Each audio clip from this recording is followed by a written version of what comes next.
રાજ્યમાં રોડ અકસ્માતની ઘટનાઓ દિવસે ને દિવસે વધી રહી છે. રોજે રોજ રાજ્યમાં અકસ્માતના બનાવો બની રહ્યા છે. બેફામ ડ્રાઈવ, ઓવરસ્પીડ તેમજ આરટીઓ નિયમોના ભંગના કારણે આ બનાવો વધી રહ્યા હોય તેવું વર્તમાનમાં જણાઈ રહ્યું છે. ત્યારે આજે સાબરકાંઠા અને ભાવનગરમાં અકસ્માતની ઘટનાઓ બની છે, જેમાં સાબરકાંઠાના બનાવમાં પતિ પત્નીનું મૃત્યુ થયું છે.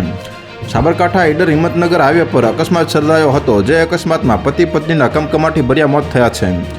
ડ્રાઈવરે કાર પરથી કાબુ ગુમાવતા અકસ્માત સર્જાયો હતો. વડોદરાનો પરિવાર અંબાજી દર્શન કરવા જતા વચ્ચે જ અકસ્માત નડ્યો હતો, જેમાં પતિ પત્નીનું મોત થયું છે, જ્યારે પરિવારના 4 લોકોને ઈજા પહોંચતા સારવાર માટે ખસેડાયા છે.